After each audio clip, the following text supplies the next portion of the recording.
Une jeune fille de 19 ans à Pointe-Noire a vendu sa copine mystiquement auprès d'un féticheur pour devenir riche. Histoire mystique.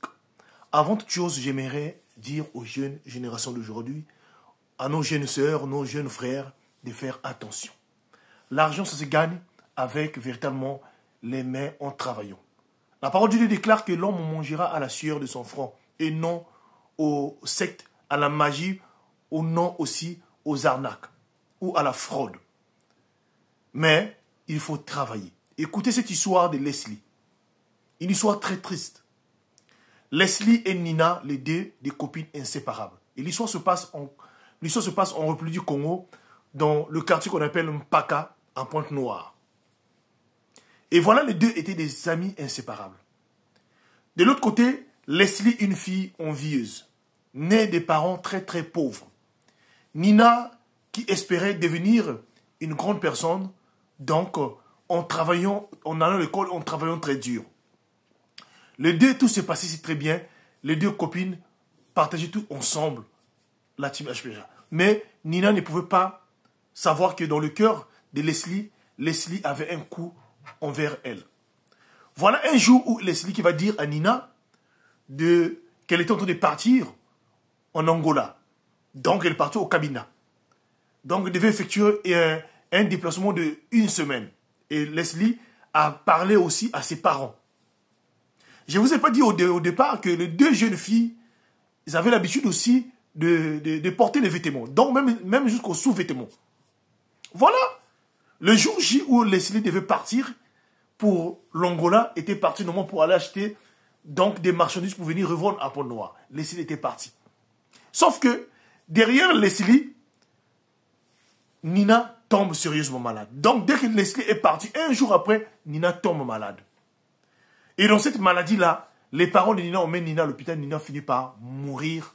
Donc Leslie n'était même pas au courant que sa meilleure copine venait de mourir. Les parents de Leslie ont tenté d'appeler Leslie, mais en vain, le numéro ne passait pas. Jusqu'à ce que les 1 semaine arrivée, comme Leslie avait annoncé, Leslie est arrivée tout juste, l'enterrement était déjà proche. Cette dernière-là, elle n'en revenait pas. Elle a pleuré, elle a déchiré les habits. Elle n'en revenait pas que sa meilleure copine venait de mourir, Nina. Aucune personne, elle n'en revenait pas. Les gens ont vu, vraiment, qui n'a pas parlé? Qu'elle venait de perdre vraiment sa jumelle. Elle pleurait, elle est tombée, Leslie est tombée là, jusqu'à ce que l'enterrement est passé. Sauf que, quelques jours après que Nina a été enterrée, voilà Leslie qui commence la belle vie. La belle vie. Les gens ont appris dans le quartier que Leslie ne vivait plus le quartier. Leslie vivait maintenant au centre-ville de Pointe-Noire. Roulait dans une RAV4. Et tout allait bien pour elle. Elle venait qu'une semaine en Pacastus pour venir déposer l'argent à ses parents, l'argent à manger. Même ses parents n'avaient pas compris où est-ce que Leslie avait eu de l'argent là. Sa vie commençait à changer. Mais comme on le dit, qui sème les vents récolte la tempête. Alors, après avoir passé dans cette vie-là pendant au moins 6 mois, au 7e mois, Leslie au centre-ville, dans son appartement, commence à voir des phénomènes paranormaux. Leslie commence à voir des choses bizarres. Parfois, quand elle est dans son miroir pour mirer, elle voyait le visage de Nina apparaître. Nina qui disait à Leslie d'aller raconter la vérité à ses parents avant qu'il soit trop tard.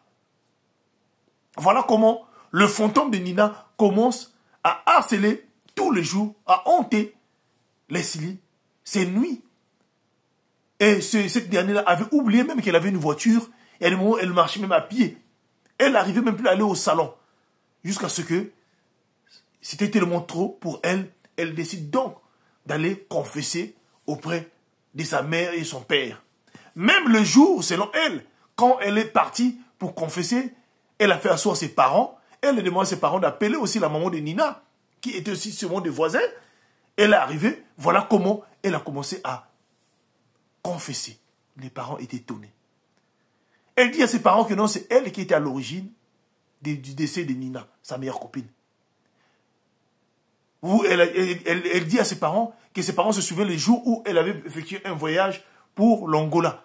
Elle était partie vendre Nina auprès d'un féticheur, donc qu'il avait demandé tout juste d'emmener les sous-vêtements de Nina qu'elle avait pris.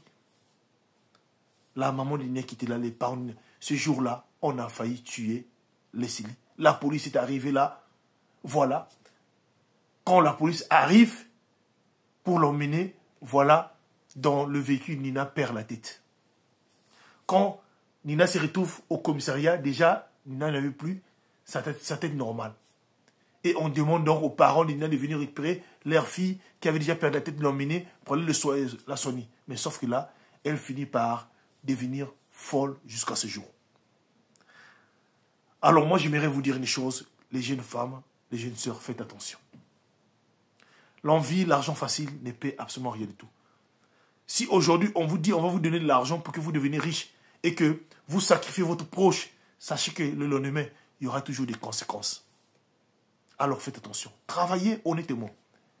Travaillez honnêtement pour gagner de l'argent dignement, sans avoir versé le sang de l'autre, sans avoir volé, sans avoir fournir les activités illégales, sans avoir véritablement rentré dans des sectes. C'était votre frère HPH, l'homme à plusieurs histoires. À bon entendeur, Saline. Que Dieu nous soutienne tous. Merci.